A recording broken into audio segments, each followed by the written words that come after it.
isang tahimik at masaganang baryo na napapalibutan ng malalawak na bukirin at luntiang mga puno. May mag-asawang kilalang kilala ng lahat dahil sa kanilang masamang ugali. Sila ay sina Roman at Clarita. Mayroon silang malaking bahay na yari sa matitibay na kahoy at semento.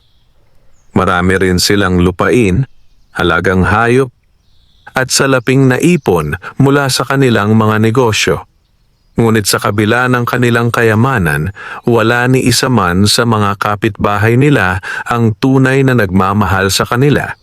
Hindi dahil sila ay mayaman, kundi dahil sila ay mapangapi, madamot at walang malasakit sa kapwa. Kapag may lumalapit na humihingi ng tulong, agad nilang pinapalayas ito. Kapag may nangangailangan ng kaunting pagkain, sasabihin nilang maghanap na lamang ng ibang malalapitan. At kapag may nakikitang naghihirap, sa halip na maawa ay pinagtatawanan pa nila. Isang umaga, habang naglalakad si Roman sa palengke, nakita niya si Mang Isko, isang matandang magsasaka na hirap ng magbuhat ng mga sako ng palay. "Roman, baka maaari mo akong tulungan.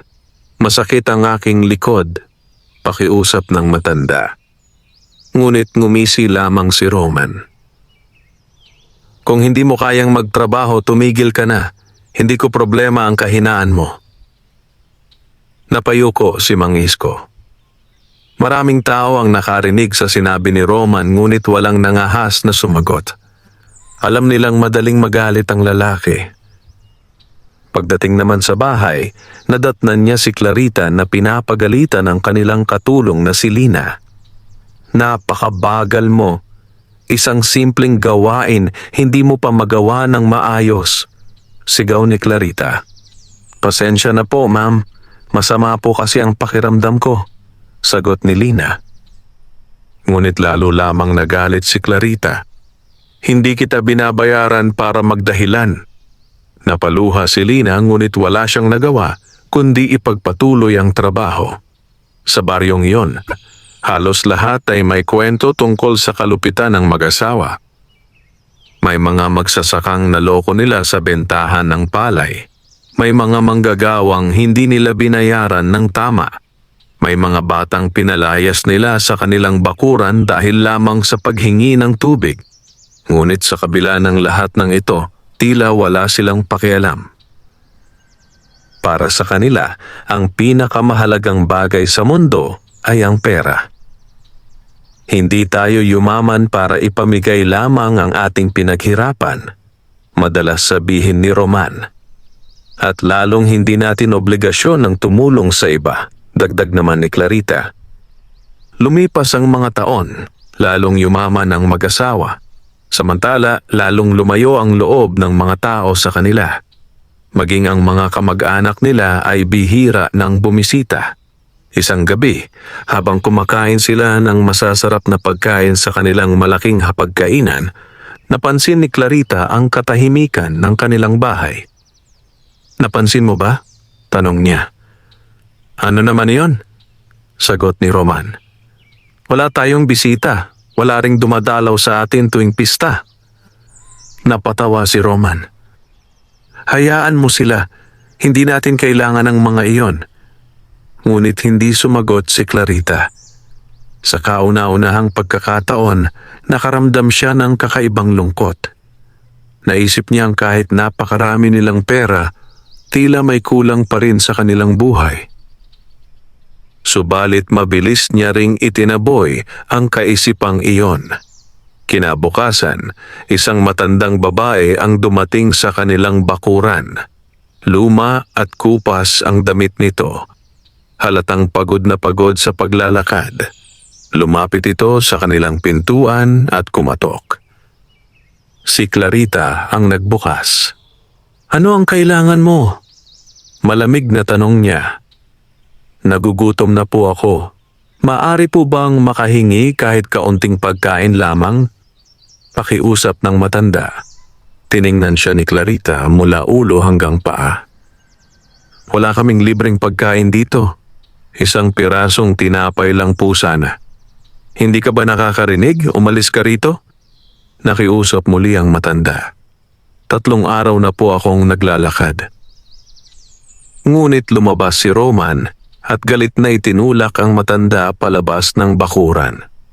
Sinabi ng umalis ka. Nabuwalang matanda sa lupa. Nagulat ang ilang kapitbahay na nakakita sa pangyayari. Mabilis nilang tinulungan ang matanda upang makatayo. Bago umalis, tumingin ito kina Roman at Clarita. May kakaibang lungkot sa kanyang mga mata. Napakadaling maging malupit kapag sagana ang buhay. Mahinahon niyang sabi. Ngunit darating ang araw na mauunawaan ninyo ang kahalagahan ng kabutihan. Natawa lamang si Roman. Mga salita ng isang pulubi. At isinara niya ng malakas ang kanilang gate. Umalis ang matandang babae. Ngunit hindi alam ng mag-asawa na marami sa mga nakarinig sa mga salita nito ang nakaramdam ng kakaibang pangamba. Para bang may mahalagang babala na kanilang nasaksihan. Makalipas ang ilang araw, nagsimulang mangyari ang mga bagay na hindi inaasahan. Una, namatay ang ilan sa pinakamahal nilang alagang baka. Sumunod naman ay nasira ang malaking bahagi ng kanilang ani dahil sa hindi may paliwanag na sakit ng mga halaman. Pagkatapos ay nilayasan sila ng ilan sa kanilang mga tauhan. Isa-isa, araw-araw. Hanggang sa kakaunti na lamang ang natira. Puro malas ang nangyayari, sigaw ni Roman isang gabi. May sumpa yata sa atin, sabi ni Clarita habang nag-aalala. Walang sumpa, nagkataon lamang ang lahat. Ngunit kahit siya mismo ay hindi na sigurado sa kanyang sinasabi. Habang lumilipas ang mga araw, lalong dumarami ang kanilang problema. At sa unang pagkakataon sa kanilang buhay, nagsimula silang matakot. Hindi nila alam na ito pa lamang ang simula ng pinakamalaking pagsubok na haharapin nila. At ang pagsubok na iyon ang magbabago sa kanilang buhay magpakailanman. Hindi nakatulog ng maayos sina Roman at Clarita noong gabing iyon. Paulit-ulit na umiikot sa kanilang isip ang sunod-sunod na problemang dumating sa kanilang buhay. Sa loob lamang ng ilang linggo, tila naglaho ang dating kasaganahan na kanilang ipinagmamalaki. Kinabukasan, maagang nagising si Roman upang tingnan ang kanyang mga bukirin. Umaasa siyang bumuti na ang kalagayan ng kanyang mga pananim. Ngunit pagdating niya roon ay bumungad agad ang mas masakit na tanawin. Marami sa mga halamang dati luntian at malulusog ay nalalanta na ngayon. Ang iba ay tila tinuyo ng matinding init kahit hindi naman tag-araw. Napatigil si Roman. Hindi niya maintindihan ang nangyayari. Lumapit sa kanya ang katiwala niyang si Ernesto. Pasensya na po, amo. Sinubukan na po naming gamutin ang mga pananim pero parang walang epekto. Napakuyom ng kamao si Roman. Imposible ito. Ganito rin po ang sabi ng mga magsasaka. Napailing si Roman. Sa buong buhay niya bilang may-ari ng malalawak na lupain, ngayon lamang siya nakaranas ng ganitong kalaking pagkalugi. Pag-uwi niya sa bahay ay nadatnan niyang balisa si Clarita. Ano naman ang problema? Tanong niya. May iniabot na sulat ang kanyang asawa. Binasa iyon ni Roman. Isa pala itong liham mula sa isa nilang negosyo sa bayan. Nakasaad doon na bumaba ng malaki ang kanilang kita.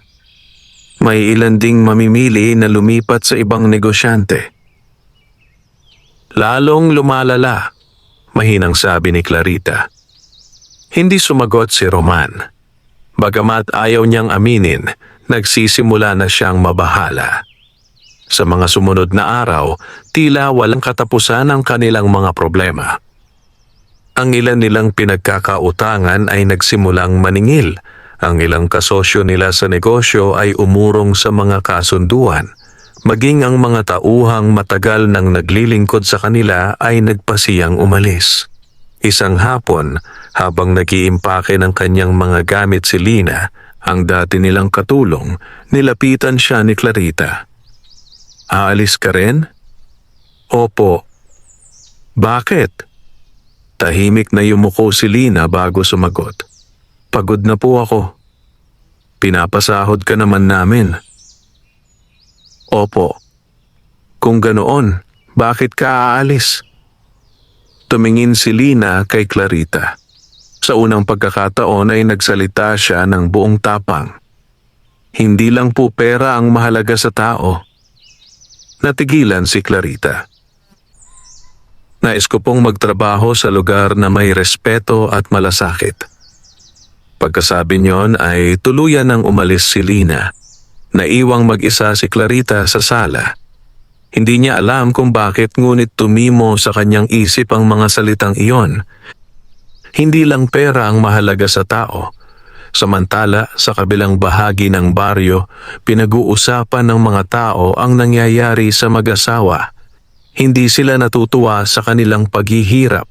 Sa katunayan, marami pa rin ang naaawa. Kahit gaano kasama ang ugali ni na Roman at Clarita, may mga taong naniniwalang walang sino man ang dapat magdusa. Isa na rito si Mang Isko. "Masama man ang ginawa nila sa akin noon, hindi ko pa rin hihilinging mapahamak sila," sabi ng matanda. "Napakabuti mo talaga," sagot ng isa niyang kasama. Ngumiti lamang si Mang Isko. "Ang galit kasi ay parang apoy.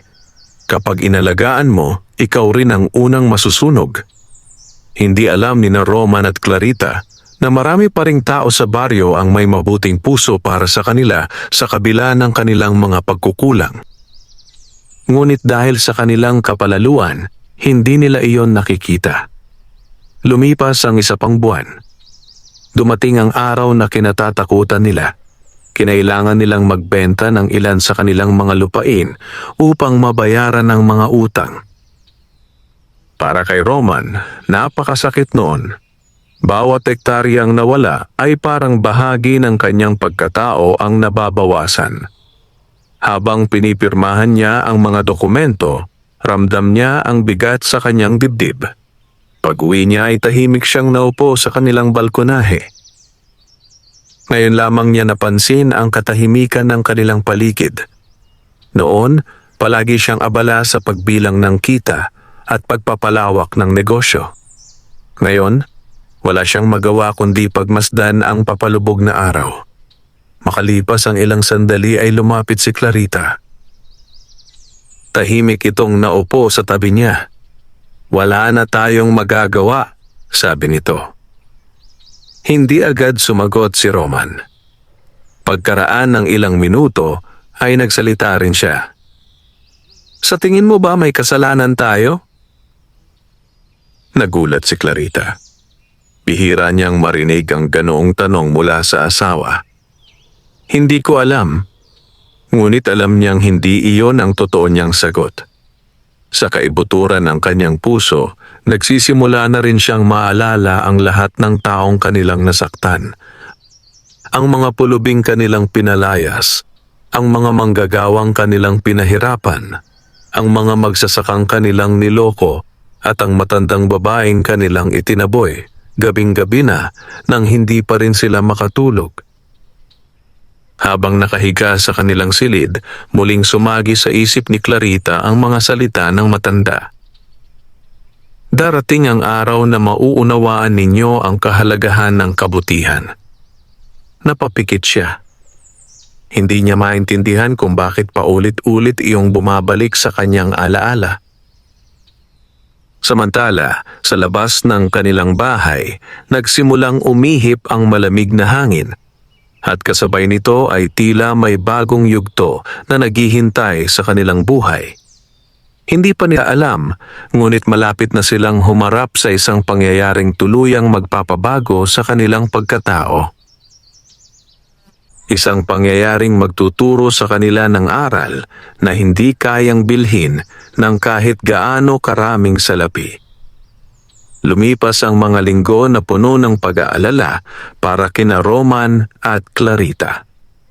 Bagamat meron pa silang natitirang kayamanan, malayo na ito sa dating kasaganaan na kanilang ipinagmamalaki. Ang malalawak nilang lupain ay nabawasan.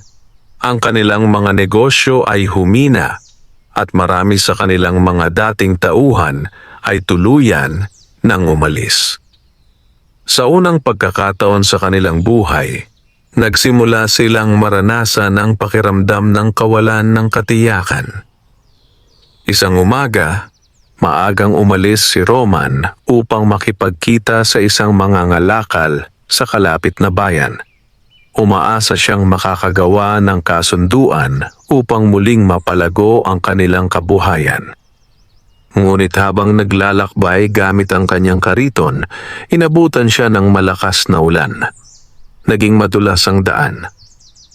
Habang tinatawid niya ang isang makitid na tulay, biglang nadulas ang kabayo. Nawalan ng balanse ang kariton. Sa isang iglap, bumaligtad ito. Malakas na bumagsak si Roman sa mabatong gilid ng ilog. Naramdaman niya ang matinding sakit sa kanyang binti. Sinubukan niyang tumayo, ngunit hindi niya magawa. Napahiga siya sa putikan habang patuloy na bumubuhos ang ulan. "May tao ba riyan?" sigaw niya. Ngunit walang sumagot. Lumipas ang ilang oras. Lalong lumakas ang ulan. Nagsimulang manghina si Roman. Sa kauna-unahang pagkakataon, naranasan niyang humingi ng tulong nang walang katiyakan kung may sasaklolo sa kanya. Maya-maya, may dalawang magsasakang napadaan. Nang makita nila ang kanyang kalagayan, ay agad silang lumapit. Nagulat si Roman nang makilala ang isa sa mga ito. Si Mang Isko. Ang mismong matandang minsan niyang tinuya sa palengke. "Ako po yon," mahina niyang sabi. Agad siyang inalalayan ni Mang Isko. "Huwag kang magsalita. Kailangan nating gamutin ang sugat mo." Hindi makapaniwala si Roman. Matapos ang lahat ng kanyang ginawang pangmamaliit sa matanda, ito pa ang unang taong tumulong sa kanya. Dinala siya ng dalawang magsasaka sa maliit na kubo ni Mang Isko. Doon nila nilinis ang kanyang sugat at binigyan siya ng pagkain. Habang nagpapahinga siya, hindi siya mapakali. Paulit-ulit niyang iniisip kung bakit siya tinulungan ng taong dati niyang sinaktan. Nang gabing iyon ay kinausap niya si Mang Isko. "Bakit ninyo ako tinulungan?" Ngumiti ang matanda. "Dahil nangangailangan ka ng tulong." "Pero hindi ko kayo tinrato ng mabuti noon." "Totoo iyon. Kung ganoon, bakit?" Tahimik na tumingin si Mang Isko sa ilaw ng lampara. "Dahil kung gagantihan ko ang masama ng masama rin, wala tayong pinagkaiba." Napayuko si Roman. Parang may mabigat na bagay na dumagan sa kanyang dibdib. Samantala, sa kanilang bahay, halos mabaliw sa pag-aalala si Clarita. Maghapon niyang hinintay ang kanyang asawa, ngunit hindi ito umuwi. Nang sumapit ang gabi ay nagpasya siyang hanapin ito. Kasama ang ilang kalalakihan sa baryo, sinuyod nila ang daan patungo sa bayan. Doon nila natagpuan ang sirang kariton. Napaluha si Clarita. Akala niya ay may masamang nangyari na kay Roman. Ngunit maya-maya ay may dumating na isang binata. Ipinaalam nito na ligtas si Roman at nasa bahay ni Mang Isko. Agad silang nagtungo roon. Pagdating ni Clarita sa kubo, ay nakita niyang nagpapahinga ang kanyang asawa. Nang makita siya ni Roman ay napaluha ito. Hindi dahil sa sakit, kundi dahil sa hiya. Nakikita niya ngayon ang kabutihang ipinakita ng mga taong dati nilang minamaliit. Lumapit si Clarita kay Mang Isko. "Maraming salamat po." Walang anuman. Hindi ko po alam kung paano kami makakabawi. Ngumiti lamang ang matanda. Hindi lahat ng kabutihan ay kailangang bayaran. Lalong napahiya ang mag-asawa. Sa kanilang pag-uwi kinabukasan, kakaiba ang katahimikang namayani sa kanilang dalawa. Pareho silang may iniisip. Pareho nilang nararamdaman ang bigat ng kanilang mga nagawa noon. Pagdating sa bahay ay naupo sila sa kanilang balkonahe. Katulad ng dati, tahimik nilang pinanood ang paglubog ng araw. Ngunit ngayon, may malaking pagbabago. Hindi na nila pinag-uusapan ang pera. Hindi na nila pinag-uusapan ang negosyo. Sa halip, pinag-uusapan nila ang mga taong minsan nilang nasaktan. Sa tingin mo, tanong ni Clarita, maaari pa bang magbago ang tingin nila sa atin? Matagal bago sumagot si Roman. Hindi ko alam. Tama ka, marami tayong ginawang mali. Tumango si Roman. Sa unang pagkakataon sa maraming taon, pareho nilang inamin ang katotohanan. Hindi malas ang dahilan ng kanilang pagdurusa. Hindi sumpa. Hindi rin pagkakataon. Unti-unti nilang nauunawaan na ang maraming paghihirap na kanilang nararanasan ay bunga ng kanilang sariling mga desisyon. Ngunit kahit nagsisimula silang magsisi, hindi pa tapos ang kanilang mga pagsubok. May mas mabigat pang hamon na darating. Isang hamong susukat kung tunay nga bang nagbabago na ang kanilang mga puso o pansamantala lamang ang kanilang pagsisisi. At ang hamong iyon ay darating nang hindi nila inaasahan. Pagkaraan ng aksidenteng nangyari kay Roman, nagkaroon ng malaking pagbabago sa kanyang pag-iisip. Hindi man agad napansin ng buong baryo, unti-unti nang nababawasan ang kanyang kayabangan. Gayon din si Clarita. Madalas na niyang maalala ang mga taong kanyang napagsalitaan ng masakit at napahiya noon. Ngunit alam nilang hindi sapat ang pagsisisi lamang. Kailangan nilang patunayan sa gawa ang pagbabago. Isang umaga, habang naglilinis si Clarita sa harap ng kanilang bahay, may nakita siyang batang lalaki na nakaupo sa ilalim ng puno sa tabi ng kanilang bakuran. Payat ito. Marumi ang damit at halatang matagal nang hindi nakakakain ng maayos. Noong mga nakaraang taon, tiyak na palalayasin niya agad ang bata. Ngunit ngayon ay iba na ang kanyang naramdaman. Lumapit siya rito. Ano ang pangalan mo? Mahinahon niyang tanong. Nagulat ang bata. Marahil ay hindi niya inaasahang kakausapin siya nito ng maayos. Ako po si Nardo. Taga saan ka? Nasa kabilang baryo po. Bakit ka narito? Napayuko ang bata. Wala na po ang aking mga magulang. Natahimik si Clarita. Nakikituloy na lang po ako kung saan may tumatanggap sa akin. Parang may kumurot sa puso ni Clarita. Hindi niya maipaliwanag kung bakit. Marahil dahil ngayon lamang niya tunay na naramdaman ang paghihirap ng ibang tao. O kumain ka na ba? Umiling si Nardo. Dahan-dahang tumulo ang luha sa mga mata ng bata. Kahapon pa po ang huli kong kain. Hindi na nakapagsalita si Clarita. Agad niya itong pinapasok sa kanilang bahay. Nang makita ni Roman ang bata sa hapagkainan ay nagtaka siya.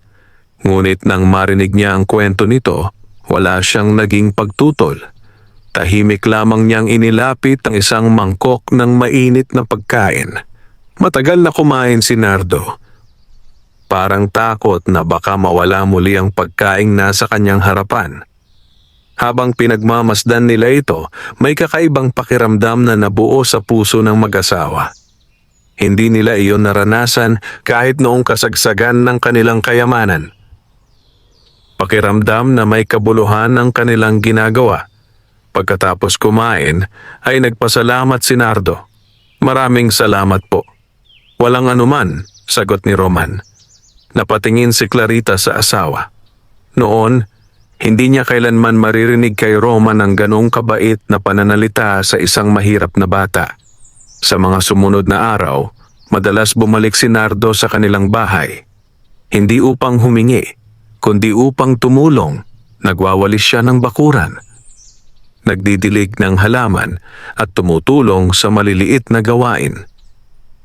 Isang hapon, habang nagtatrabaho sila sa hardin, may dumaan na ilang kapitbahay.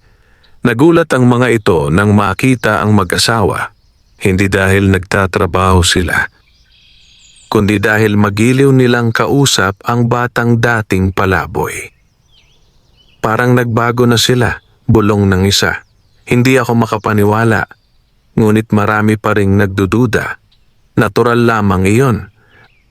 Matagal na panahon ding nasaktan ng mag-asawa ang mga tao. Hindi madaling mabawi ang kanilang tiwala. Lumipas ang ilang linggo. Isang gabi, dumating si Nardo sa kanilang bahay na umiiyak. "Nardo, ano ang nangyari?" tanong ni Clarita. Humihikbi ang bata habang nagsasalita. "May sakit po ang lola ko." "Lola mo?"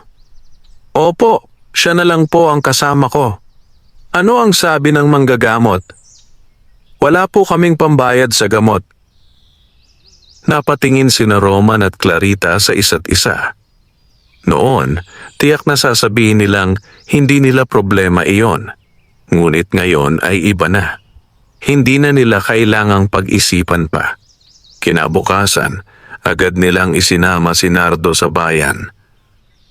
Pinagamot nila ang matanda, binilhan ng gamot, at tiniyak na may sapat itong pagkain sa mga susunod na linggo.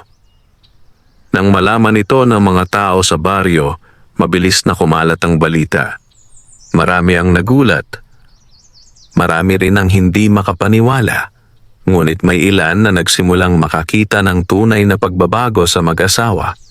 Samantala, sa bahay ni na Roman at Clarita, tila unti-unting nababawasan ang bigat na matagal nilang pasan. Hindi dahil bumabalik ang kanilang kayamanan, hindi dahil lumalaki muli ang kanilang negosyo, kundi dahil sa unang pagkakataon sa kanilang buhay, natututo silang tumulong ng walang hinihinging kapalit. Subalit hindi pa nila alam na may mas mabigat pang pagsubok na darating. Isang pagsubok na muling susubok sa kanilang kabutihan. At sa pagkakataong iyon, kakailanganin nilang mamili sa pagitan ng sariling kapakanan at ng pagtulong sa iba. Patuloy na nagbago ang buhay ni na Roman at Clarita matapos nilang tulungan si Nardo at ang kanyang lola. Bagamat hindi pa rin ganap na nakakabangon ang kanilang kabuhayan, mas payapa na ang kanilang mga puso kaysa noong sila ay sagana sa yaman ngunit puno ng pagmamataas. Unti-unti ring napapansin ng mga tao sa baryo ang kanilang pagbabago. May ilan na nagsisimulang bumati sa kanila sa daan. May ilan ding muling nakikipag-usap sa kanila. Ngunit marami pa rin ang nagdadalawang isip. Hindi madaling burahin ang mga sugat na iniwan ng maraming taon ng pagmamalabis at pagmamalupit. Nauunawaan iyon ng mag-asawa, kaya hindi sila humihingi ng kapalit. Patuloy lamang silang gumagawa ng mabuti sa abot ng kanilang makakaya. Isang umaga, dumating sa kanilang bahay si Mang Isko. Magalang siyang sinalubong ni na Roman at Clarita. "Ikinagagalak ko pong makita kayo," sabi ni Roman. Ngumiti ang matanda. "Ako man." Nag-usap sila sa ilalim ng malaking punong mangga sa kanilang bakuran. Habang nagkukwentuhan, napansin ni Roman na tila may dinaramdamang matanda. "Mang Isko, may problema po ba?" Napabuntong hininga ito. "Mayroon." "Ano po iyon?" "Nabalitaan ko na maraming pamilya sa kabilang bahagi ng baryo ang naapektuhan ng matinding pagbaha." Nagulat ang mag-asawa. "Nabaha?" "Opo, maraming bahay ang nasira. May ilan ding nawalan ng mga alagang hayop at kabuhayan.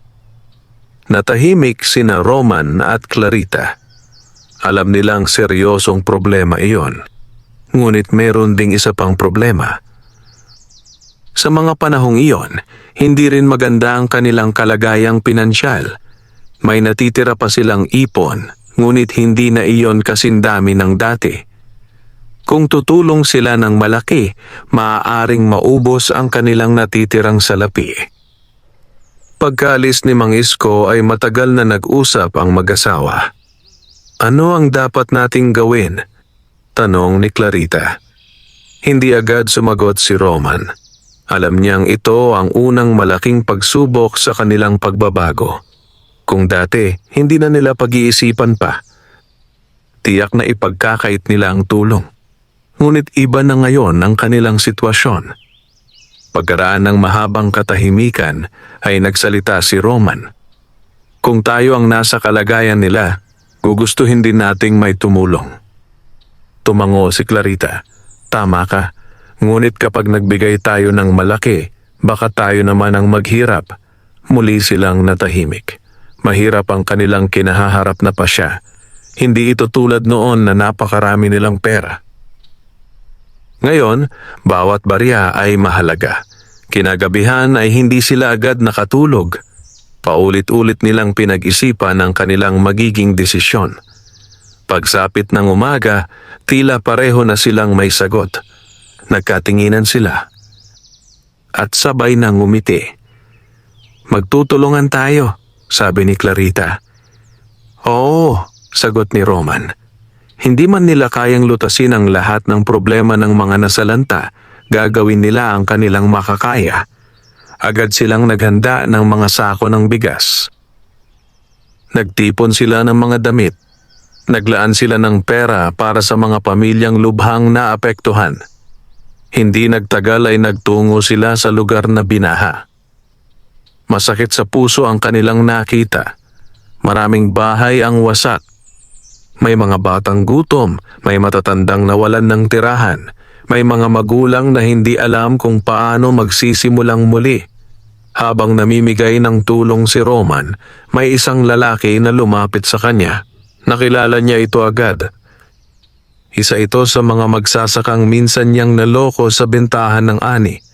Inaasahan niyang tatanggihan siya nito, ngunit nagulat siya nang magpasalamat ang lalaki. Maraming salamat po. Napayuko si Roman. Hindi ko ito ginagawa para pasalamatan. Alam ko po, nakangiti ang lalaki, pero nagpapasalamat pa rin ako. Parang may bumigat at gumaan sa dibdib ni Roman ng sabay. Sa unang pagkakataon, naranasan niyang tumulong ng walang hinihintay na kapalit at kakaiba ang pakiramdam. Pagbalik nila sa bahay kinagabihan, pagod na pagod sila, ngunit masaya. Mas masaya pa kaysa noong nakakatanggap sila ng malaking kita sa negosyo. Habang nakaupo sila sa kanilang balkonahe, nagsalita si Clarita. Ngayon ko lang naunawaan ang sinabi ni Mang Isko. Alin doon? Na hindi pera ang sukatan ng tunay na yaman. Tumango si Roman. Ngunit habang sila ay nag-uusap, may isang hindi inaasahang balita ang paparating. Balitang muling susubok sa kanilang katatagan. At sa pagkakataong ito, ang pagsubok ay hindi tungkol sa pera, kundi tungkol sa isang taong mula sa kanilang nakaraan na babalik upang singilin sila sa mga pagkakamaling minsan nilang nagawa. Ilang araw matapos ang kanilang pagtulong sa mga pamilyang nasalanta ng baha, naging mas payapa ang pamumuhay ni Roman at Clarita. Bagamat hindi pa rin bumabalik ang kanilang dating kayamanan, natutunan na nilang pahalagahan ang mga simpleng bagay, ang tahimik na umaga, ang mabuting pakikitungo ng mga kapitbahay, at ang kasiyahang dulot ng pagtulong sa kapwa. Subalit hindi pa tapos ang mga pagsubok na nakalaan para sa kanila.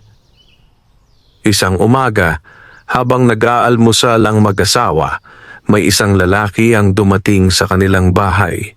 Matangkad ito, maitim ang balat dahil sa pagtatrabaho sa ilalim ng araw at may seryosong ekspresyon sa mukha. Nang makita siya ni Roman, agad siyang natigilan. Kilalang kilala niya ang lalaking iyon. Ito si Marcelo. Isa sa mga magsasakang minsan niyang naloko, maraming taon na ang nakalipas. Noon, dahil sa kasakiman, binili ni Roman ang ani ni Marcelo sa napakababang halaga.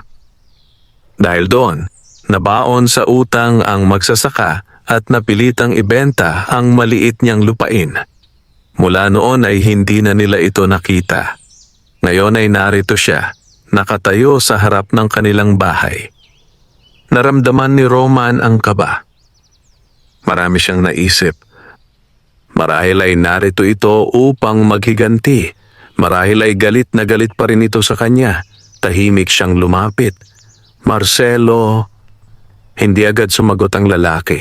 Nagkatinginan sila ng ilang sandali. Pagkatapos ay nagsalita si Marcelo. Matagal ko nang hinihintay ang pagkakataong ito. Lalong kinabahan si Roman. Maging si Clarita ay hindi makapagsalita. Alam kong marami kayong pinagbago, patuloy ni Marcelo. Ngunit hindi mabubura ng pagbabago ang nangyari noon. Napayuko si Roman. Tama ka. Walang araw na hindi ko naalala ang hirap na pinagdaanan ng pamilya ko. Mas lalong bumigat ang pakiramdam ni Roman. Ngayon niya tunay na nakikita ang pinsalang naidulot ng kanyang dating kasakiman. Hindi lamang pera ang nawala kay Marcelo, pati ang seguridad at kapayapaan ng kanyang pamilya. Huminga ng malalim si Roman. Marcelo, wala akong maidadahilan. Tahimik na nakinig ang lalaki. Naging masama akong tao noon at alam kong nasaktan kita. Kung may magagawa ako upang maitama ang pagkakamali ko, handa akong gawin iyon. Nagulat si Marcelo sa narinig. Hindi ito ang Roman na kanyang nakilala noon. Ang dating Roman ay mayabang, mapagmataas at hindi marunong umamin ng kasalanan. Ngayon ay iba na. Lumambot ng bahagya ang mukha ni Marcelo. Alam mo ba kung bakit ako naparito? Umiling si Roman. Kailangan ko ng tulong. Nagulat ang mag-asawa. Ipinaliwanag ni Marcelo na ang kanyang anak na babae ay may malubhang karamdaman. Kailangan nito ng gamutan sa bayan, ngunit kulang ang kanyang pera. Matagal siyang nag-isip bago lumapit sa kanila. Sa katunayan, ayaw sana niyang gawin iyon. Ngunit para sa kanyang anak, handa siyang lunukin ang kanyang pride. Tahimik na nakinig sina Roman at Clarita. Pagkatapos ay nagkatinginan sila. Hindi na nila kailangang mag-usap. Pareho nilang alam ang dapat gawin. Ano ang kailangan? Tanong ni Clarita. Nagulat si Marcelo. Handa ba talaga kayong tumulong? Tumango si Roman. Oo, kahit ako ang humihingi, kahit ikaw. Napuno ng emosyon ang mga mata ni Marcelo. Sa loob ng maraming taon, dala-dala niya ang galit. Ngunit sa mga sandaling iyon, tila may bahagi ng galit na iyon ang unti-unting natunaw. Kinabukasan ay isinama nila si Marcelo at ang kanyang anak sa bayan. Tinulungan nila ito sa pagpapagamot. Nagbigay sila ng sapat na pera upang masimulan ang kinakailangang lunas. Hindi nila ginawa iyon upang mabayaran ang kanilang kasalanan. Ginawa nila iyon dahil iyon ang tamang bagay na dapat gawin. Makalipas ang ilang linggo, bumuti ang kalagayan ng bata. Masigla na itong muli. Nang mabalitaan ito ng mga tao sa baryo, lalo nilang nakita ang pagbabago ng mag-asawa. Ngunit para kina Roman at Clarita, mas mahalaga ang isang bagay. Sa wakas ay nakahingi sila ng tawad sa isang taong lubos nilang nasaktan. At kahit hindi pa ganap na nabubura ang sugat ng nakaraan, nagsisimula ng maghilom ang mga ito. Subalit habang unti-unting naaayos ang kanilang relasyon sa mga tao, may isa pang pagsubok na paparating. Isang pagsubok na magmumula hindi sa ibang tao, kundi sa sarili nilang tahanan. At ang pagsubok na iyon ay maglalantad ng isang lihim na matagal nang nakatago. Matapos matulungan ang anak ni Marcelo, mas lalo pang gumaan ang pakiramdam ni na Roman at Clarita. Unti-unti na nilang nakukuha ang tiwala ng ilang taong dati nilang nasaktan. Hindi pa man ganap na nabubura ang kanilang masasamang alaala sa baryo, nagsisimula ng makita ng mga tao ang kanilang tunay na pagbabago. Ngunit may isang bagay na hindi pa rin nila nabibigyang pansin. Isang lihim na matagal nang nakatago sa loob ng kanilang tahanan. Isang lihim na magpapabago sa kanilang buhay sa paraang hindi nila inaasahan. Isang hapon, habang naglilinis si Clarita ng mga lumang kagamitan sa bodega ng kanilang bahay, may nakita siyang lumang kahon na nababalot ng alikabok. Matagal na niya itong hindi nabubuksan. Dati ay wala siyang panahon para pagtuunan iyon ng pansin. Ngunit dahil wala na silang gaanong negosyo na pinamamahalaan, nagkaroon siya ng pagkakataong ayusin ang mga lumang gamit. Binuksan niya ang kahon. Sa loob ay may mga lumang dokumento, larawan at sulat. Habang isa-isang tinitingnan ang mga ito, may isang sobre ang nakakuha ng kanyang pansin. Nakapangalan ito kay Roman. At mukhang napakatagal na nito, dahan-dahan niya itong binuksan. Nang mabasa niya ang laman, agad siyang natigilan. Nanginginig ang kanyang mga kamay. Hindi siya makapaniwala sa kanyang nabasa. Agad niyang hinanap si Roman. Nadatnan niya itong nagkukumpuni ng sirang bakod sa likod ng bahay. Roman. Napansin agad ng lalaki ang kakaibang ekspresyon sa mukha ng kanyang asawa. Ano ang nangyari? Tahimik na iniabot ni Clarita ang sulat. Binasa iyon ni Roman at agad ding namutla. Ang sulat ay mula sa kanyang nakatatandang kapatid na si Rogelio. Mahigit 20 taon na silang hindi nagkikita. Nagkaroon sila noon ng matinding alitan tungkol sa mana ng kanilang mga magulang. Dahil sa kasakiman ni Roman, inangkin niya ang malaking bahagi ng kanilang naiwanang ari-arian. Nasaktan si Rogelio. At mula noon ay tuluyan nang naputol ang kanilang ugnayan. Sa sulat, humihingi ng tulong si Rogelio. Isinulat niya yon maraming taon na ang nakalipas. Ngunit hindi kailanman nabasa ni Roman. Marahil ay naitabi ito nang hindi sinasadya sa loob ng kahon. Nakasaad sa liham na nagkasakit noon si Rogelio at nahirapan ang kanyang pamilya. Umaasa siyang matutulungan siya ng kanyang kapatid. Ngunit walang dumating na sagot. At dahil doon, inakala niyang tuluyan na siyang tinalikuran ni Roman. Napaupo si Roman. Pakiramdam niya ay bumalik ang lahat ng kanyang pagkakamali. Kung nabasa ko sana ito noon. Hindi niya natuloy ang kanyang sasabihin na puno ng pagsisisi ang kanyang puso. Matagal siyang nanatiling tahimik. Pagkaraan ay nagsalita si Clarita. Hindi pa huli ang lahat. Napatingin si Roman sa kanyang asawa. Hindi natin alam kung nasaan na siya. Pero maaari natin siyang hanapin. Nagkaroon ng bagong pag-asa si Roman. Sa unang pagkakataon matapos ang maraming taon, naisip niyang may pagkakataon pa siyang maitama ang isa sa pinakamalaki niyang pagkakamali. Kinabukasan ay nagsimula silang magtanong-tanong. Naglakbay sila sa mga kalapit na bayan. Nakipag-usap sa mga taong maaaring nakakakilala kay Rogelio. Hindi naging madali ang paghahanap. Maraming taon na ang lumipas. Maraming bagay na ang nagbago. Ngunit hindi sila sumuko. Sa bawat araw na lumilipas, lalo nilang nararamdaman kung gaano kahalaga ang pamilya. Isang bagay na matagal nilang pinabayaan habang inuuna ang pera at sariling interes. Makalipas ang ilang linggo, nakatanggap sila ng mahalagang balita. May isang matandang mangangalakal ang nagsabing may nakilala siyang lalaking nagngangalang Rogelio sa isang malayong bayan. Hindi kalayuan sa kabundukan. Agad na naghanda sina Roman at Clarita. Alam nilang maaaring ito na ang pagkakataong matagal nilang hinihintay. Ngunit hindi nila alam kung paano sila tatanggapin ni Rogelio. Marahil ay galit pa rin ito. Marahil ay ayaw na silang makita. O marahil ay huli na ang lahat.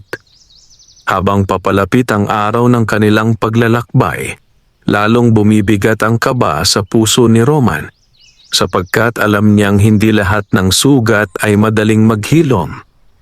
At sa kanilang muling pagkikita, haharapin niya ang mga kasalanang matagal niyang tinakasan. Maagang maaga pa lamang ay naghanda na sina Roman at Clarita para sa kanilang paglalakbay. Hindi mapakali si Roman habang inaayos ang kanilang mga gamit. Sa buong magdamag, halos hindi siya nakatulog. Maraming tanong ang gumugulo sa kanyang isip. Paano kung ayaw na siyang makita ni Rogelio? Paano kung hindi siya mapatawad? Paano kung huli na nga ang lahat? Ngunit sa kabila ng kanyang mga pangamba, alam niyang kailangan niyang harapin ang nakaraan. Hindi habang buhay ay tatakasan niya ang kanyang mga pagkakamali. Kasama si Clarita, nagtungo sila sa bayang itinuro ng matandang mga ngalakal. Mahaba ang kanilang naging paglalakbay. Tumawid sila sa mga ilog, naglakad sa mga makikitid na daan at tumaan sa paanan ng kabundukan. Pagsapit ng hapon ay narating nila ang isang payak na pamayanan. Tahimik ang lugar, napapalibutan ito ng mga puno at maliliit na sakahan. Doon sila nagsimulang magtanong tungkol kay Rogelio. Hindi nagtagal ay may isang matanda ang nagsabi sa kanila kung saan ito nakatira. Nang marating nila ang maliit na bahay na itinuro sa kanila, mabilis na tumibok ang puso ni Roman. Hindi niya alam kung paano magsisimula. Hindi niya alam kung ano ang sasabihin. Dahan-dahan siyang lumapit sa pintuan at marahang kumatok. Makalipas ang ilang sandali ay bumukas ang pinto. Isang lalaking may uban na ang buhok ang lumabas. Bagamat tumanda na ito, agad siyang nakilala ni Roman, si Rogelio.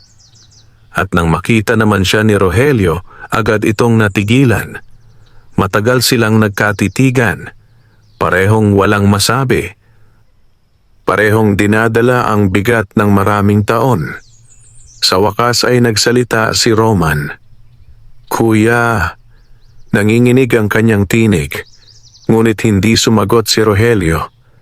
Tahimik lamang itong nakatingin. Marahil ay sinusubukang unawain kung totoo ba ang kanyang nakikita. Lumipas ang ilang segundo, para iyong napakahabang sandali. Pagkatapos ay nagsalita si Rogelio. "Roman?" Tumango ang lalaki. At doon tuluyang bumuhos ang emosyon na matagal nilang itinago. Napayuko si Roman. "Kuya, patawarin mo ako." Naluha siya. Hindi niya na napigilan ang sarili. "Marami akong pagkakamali. Inuna ko ang pera. Inuna ko ang sarili ko. Nasaktan kita. Nasaktan ko ang pamilya mo. Hindi ko na mababawi ang mga taong nasayang. Pero nagsisisi ako." Tahimik na nakinig si Rogelio. Habang nagsasalita ang kanyang kapatid, unti-unti ring bumalik sa kanyang alaala ang lahat ng nangyari noon. Ang kanilang pagtatalo, ang pagkakawatak-watak ng pamilya, ang mga taon ng sama ng loob, at ang mahabang panahon ng pananahimik. Maya-maya ay napansin ni Roman ang luha sa mga mata ng kanyang kuya. Hindi na ito galit, hindi na rin ito puno ng puot, bagkus ay tila pagod na sa pagdadala ng mabigat na damdamin. Dahan-dahang lumapit si Rogelio at sa kauna-unahang pagkakataon matapos ang napakaraming taon, niyakap niya ang kanyang kapatid. Napaluha si Roman. Ganito rin si Clarita. Maging ang asawa ni Rogelio na nasa loob ng bahay ay hindi napigilang maiyak. Sa sandaling iyon, tila natunaw ang napakatagal ng pader na naghihiwalay sa magkapatid. Pagkaraan ng ilang oras, naupo silang lahat upang mag-usap. Marami silang ibinahaging kwento. Maraming alaala ang kanilang binalikan. At maraming sugat ang nagsimulang maghilom. Nalaman ni Roman at Clarita na hindi naging madali ang buhay ni Rogelio. Maraming pagsubok ang kanyang pinagdaanan. Ngunit sa kabila nito, hindi siya nagtanim ng galit sa puso. Matagal na kitang pinatawad, sabi ni Rogelio. Nagulat si Roman. Pinatawad mo ako? Oo. Kahit hindi tayo nagkita? Ngumiti ang kanyang kuya. Ang galit ay mabigat dalhin. Mas pinili kong palayain ang sarili ko. Hindi nakapagsalita si Roman. Muli niyang naalala ang mga aral na natutunan niya sa mga nakalipas na buwan. Ang kabutihan ni Mang Isko, ang pagpapatawad ni Marcelo, at ngayon, ang pagmamahal ng kanyang sariling kapatid. Bago sila umuwi ay nagpasya si Roman na tulungan ang pamilya ni Rogelio, ngunit hindi bilang kabayaran, kundi bilang isang kapatid na nais bumawi at maging bahagi muli ng kanilang buhay. Masayang tinanggap ito ni Rogelio. Pagbalik ni Roman at Clarita sa kanilang baryo, mas magaan ang kanilang mga puso. Pakiramdam nila ay may malaking bahagi ng kanilang nakaraan ang tuluyan ng naayos. Ngunit hindi pa tapos ang kanilang paglalakbay. May isang huling pagsubok pang darating. Isang pagsubok na magpapakita kung gaano nakalaki ang kanilang ipinagbago. At ang pagsubok na iyon ay darating sa panahong hindi nila inaasahan. Matapos ang muling pagkikita ni Roman at Rogelio, tila naging mas maliwanag ang kanilang buhay. Hindi man bumalik ang kanilang dating kayamanan, natagpuan naman nila ang mga bagay na higit na mahalaga kaysa salapi. Ang kapayapaan ng kalooban, pagmamahal ng pamilya, at respeto ng mga taong nasa kanilang paligid. Unti-unti na ring nagbabago ang pagtingin ng mga taga-baryo sa mag-asawa.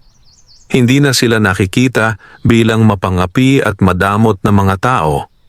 Sa halip, nakikita na sila bilang mga taong nagsisikap ituwid ang kanilang mga pagkakamali.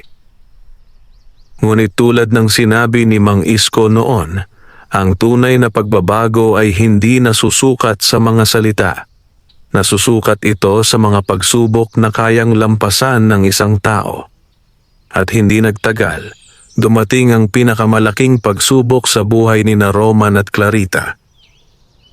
Isang gabi ng tag-ulan, nagsimulang bumuhos ang napakalakas na ulan sa kanilang baryo.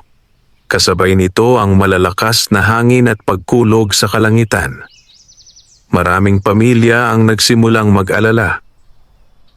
Ang maliit na ilog na dumadaloy malapit sa baryo ay mabilis na tumaas ang tubig. Pagsapit ng hating gabi, nagsimula ng umapaw ang ilog. Nagkaroon ng matinding pagbaha. Nagkagulo ang mga tao. May mga batang umiiyak. May matatandang hindi makalakad. May mga pamilyang nagmamadaling iligtas ang kanilang mga gamit.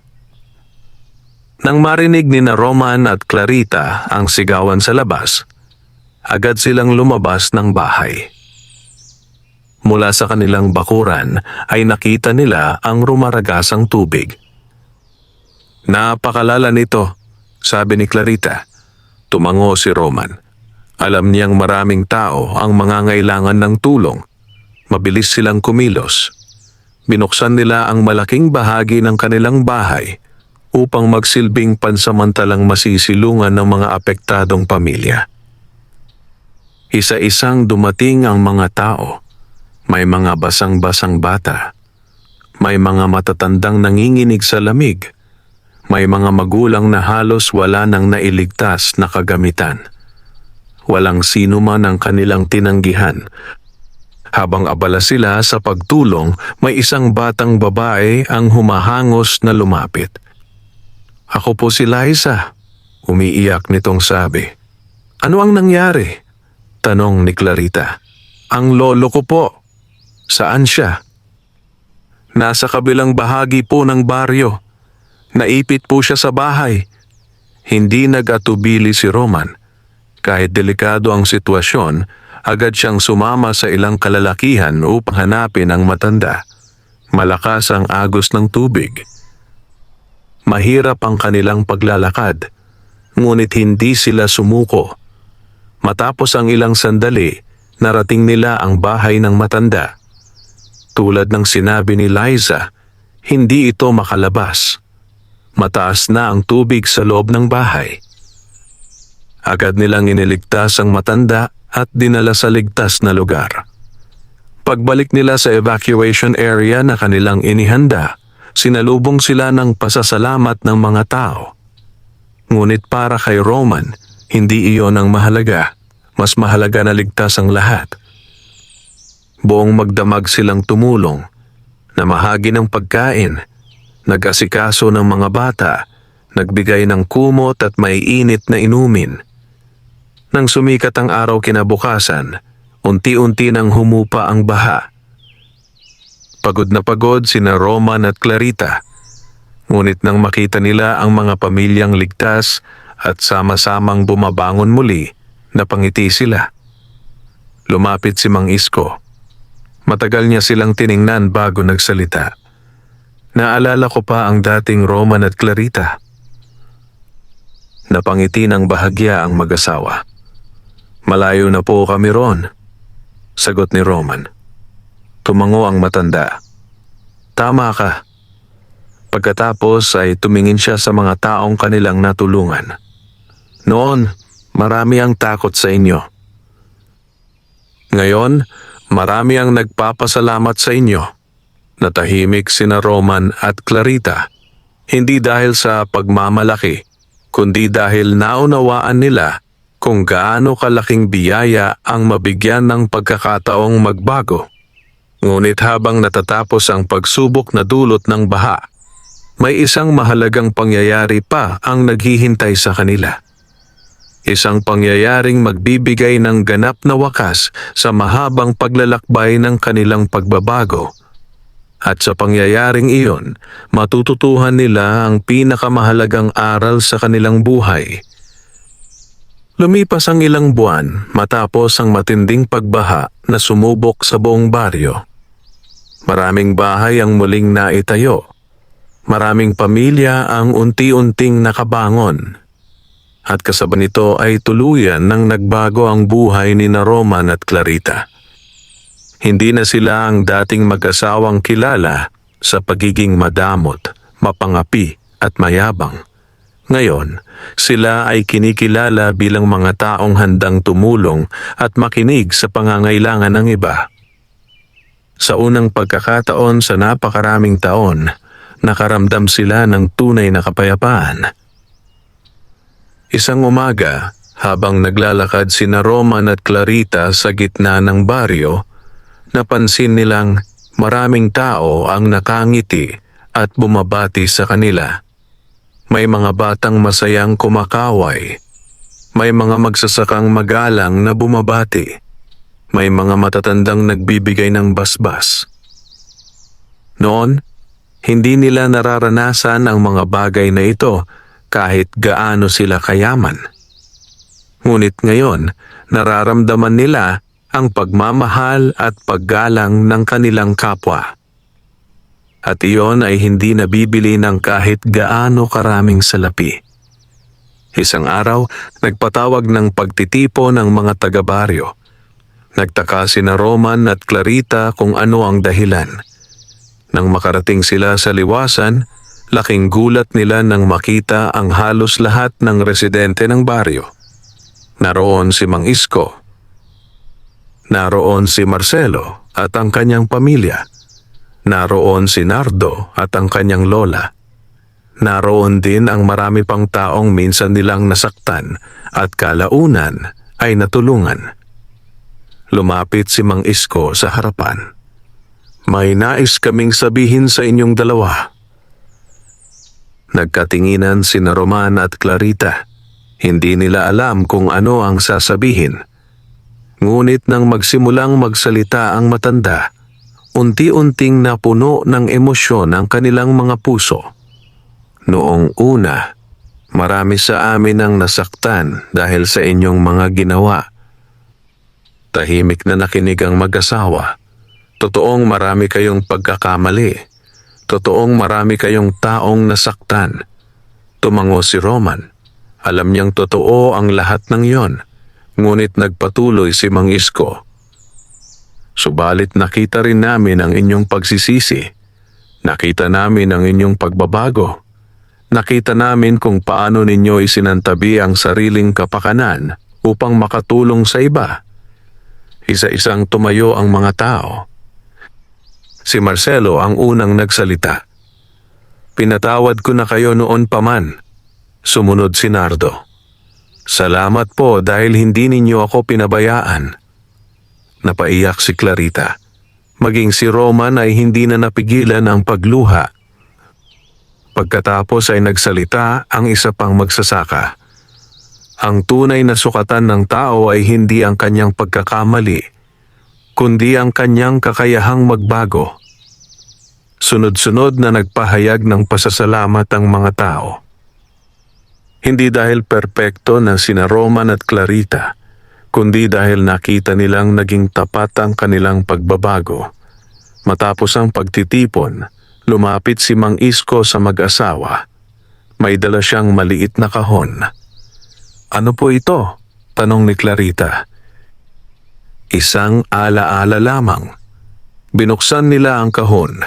Sa loob ay may simpleng kahoy na plaque na ginawa ng mga taga-baryo.